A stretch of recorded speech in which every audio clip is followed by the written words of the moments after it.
జనవరి 26 తారీఖు ఇంకిన్ని పథకాలు చేస్తామని సీఎం రేవంత్ అన్న చెప్పిండు కదా.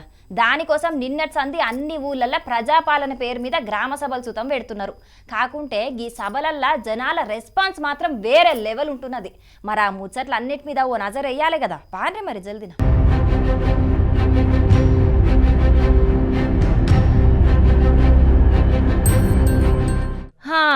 ఈ కూలిపోయిన టెంట్ చూస్తేనే మీకు ప్రజాపాలన గ్రామ సభలు ఎట్లా జరుగుతున్నాయనేది సమజ్ కావాలి. ఈ ఊరు ఆ ఊరని తేడా ఏం లేదు. తెలంగాణ అంతటా ఇదే కతున్నది. ఖమ్మం జిల్లా కొనిజర్ల మండలం సిద్దిక్ నగర్ల ప్రజాపాలన సదస్సు ఏర్పాటు చేసిండ్రు. ఈ సభకచ్చిన జనాలు అర్హులైనోళ్లకు సర్కార్ పథకాలు అందుతలేవనే కోపంతోని టెంటును కూలగొట్టి మీటింగ్ నడవకుంటే చేసిండ్రు. కామారెడ్డి జిల్లా నస్రుల్లాబాద్ మండల కేంద్రంలో జరిగిన గ్రామ సభల పేదలకు అర్హులకు పథకాలు అందుతలేవని అధికారులను పోలీసులను సుతం గట్టిగానే నిలదీసిండ్రు. మీకు బెనిఫిషియర్ రాని వాళ్ళకు మళ్ళీ మీకు ఆప్షన్ వచ్చింది.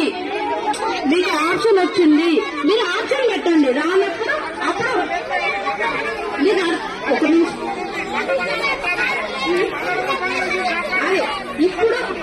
పోలీసులు సర్ది చెప్పినా జనాలు ఇంటనే లేరు. యాదాద్రి భువనగిరి జిల్లా అడ్డగూడూరు మండలం డి రేపాక ఊలనైతే గట్టిగా నిలదీసినోళ్లను పోలీసోళ్లు బయటికి నూకేసిండ్రు. సిద్దిపేట పట్టణం గాడిచెర్లపల్లిలో ఏర్పాటు చేసిన ప్రజాపాలన వార్డు సభల పాల్గొన్న గీ జనాలు ఏమంటున్నారో మీరైనుండ్రి.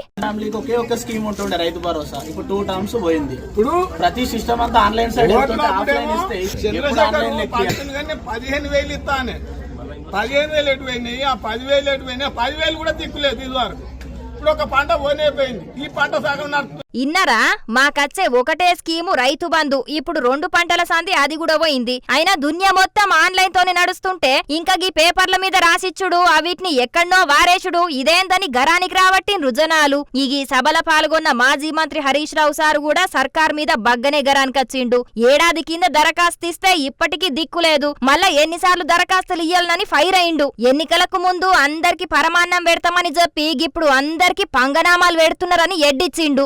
నవంబర్ 30 నాడు 2,750 కోట్లు రైతులకు ఇస్తున్నా, ఇక పడుతుండే రేపు పొద్దుగాల బ్యాంకులో అన్నాడు. 2 నెలలైనా చెక్కు పాస్ కాదా? అంటే ఉత్తుత్త చెక్ ఇచ్చినవా? నీ చెక్కు చెల్లలేదా? చెక్కు బౌన్స్ అయిందా? రేవంత్ రెడ్డి చెక్కు బౌన్స్ అయితే మరి ప్రభుత్వానికి ఇచ్చతే లేనట్టుగా. మరి అంటే నువ్వు మోసం చేద్దామని చెక్ ఇచ్చినవా? నిజంగా ఎందుకు చెక్కు పాస్ కాలేదో ఇలా ప్రభుత్వం సమాధానం చెప్పాలి. వానకాలం రైతు బంధు ఎప్పుడు వేస్తారు? వానకాలం యాసంగి కలిపి నువ్వు చెప్పింది ఎకరానికి 15,000 ఇస్తా అని చెప్పినావు. 15,000 వేస్తావా వేయవా? నిన్నేమో కొత్తగా కోత పెట్టి 6,000 అన్నావు. పోనీ 6,000 అన్నా వానకాలం 6,000, యాసంగి 6,000, 12,000 వేయాలి కదా. 12,000 రైతు బంధు ఎప్పుడు వేస్తావు? కేసీఆర్ ఉండగా బరాబర్ 4,000 అంటే 4,000 వేసిండు, మళ్ళకెళ్తే 5,000 అంటే 5,000 వేసిండు. నువ్వు 7,500 అన్నావు. 7,500 అయిపోతుంది. ఇప్పుడు మాట మార్చి 6,000 అంటివి. 6,000 వేయకపోతుంది. వానకాలం సంగతి చెప్పవైతివి, యాసంగికి కోతలు పెట్టవత్తివి. రేవంత్ రెడ్డి పేదల ఇండ్లు కూల్చడం తప్ప ఒక్క ఇల్లు కూడా కట్టలేదని గరానికచ్చిండు. ఇచ్చిన హామీలన్నీ నెరవేర్చేదాకా ప్రభుత్వం ఎంటబడతామని వార్నింగ్ ఇచ్చిండు. చూడాలి మరి ఈ రచ్చ రేపు ఇంకెంత పెరుగుతుందో ఏం కథనో.